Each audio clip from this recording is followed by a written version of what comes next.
ఎన్టీఆర్ జిల్లా విజయవాడ నగరం పరిధిలో ఉన్నటువంటి జూపూడి గ్రామంలో క్రీస్తు శకం 18వ శతాబ్దంలో గుంటూరు జిల్లా అమరావతిని రాజధానిగా చేసుకుని పరిపాలిస్తున్నటువంటి రోజుల్లో అలాంటి జమీందార్ రాజా వాసిరెడ్డి వెంకటాద్రి నాయుడు గారికి 27/4/1961 17/8/1817లో స్వామివారు స్వప్నంలో కనిపించి, నేను వెంకటేశ్వర స్వామిని జూపూడి గ్రామంలో కృష్ణానదీ తీరాన ఉన్నటువంటి శ్రీగిరిపై వెలిసి ఉన్నానని, నీవు వచ్చి నన్ను దర్శించుకొని నాకు నిత్య ధూప దీప నైవేద్యాల ఏర్పాటు చేయాలని చెప్పారని, ఈ సందర్భంగా తర్వాత కొన్ని రోజులకు రాజావారు భటులను వెంటబెట్టుకొని జూపూడి గ్రామంలో వెలిసినటువంటి శ్రీగిరి వద్దకు వచ్చి కొండ చుట్టూ తిరిగి చూసిన ఆయనకు స్వామివారి యొక్క ఆనవాలు ఏమీ కనపడలేదంట. అప్పుడు రాజావారు కొండ కిందకి పూజా కార్యక్రమాలు నిర్వహించి, స్వామి ఇక్కడ నాకు మీ యొక్క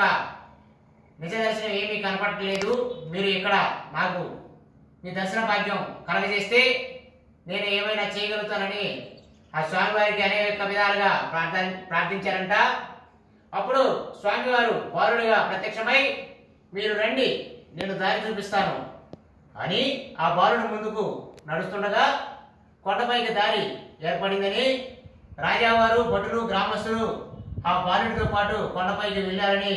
అక్కడ అందరూ చూస్తుండగానే ఆ బాలుడు మాయమయ్యారని, ఆ మాయమైన ఆ బాలుడే కొండకు చీల్చుకుంటూ గృహ లోపలికి వెళ్ళి అక్కడ తిరునామాలు శంఖము చక్రముతో వెలిసి ఉన్నారని చెప్పినాడట.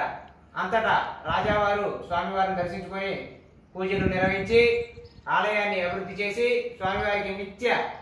ధూప దీప నైవేద్యాలకు గాను 16 సెంట్ల 60 సెంట్లు అంటే 16 ఎకరాల 60 సెంట్ల భూమిని మాన్యంగా ఇచ్చారని స్థల పురాణం చెబుతుంది. వినా వెంకటేశం ననాదు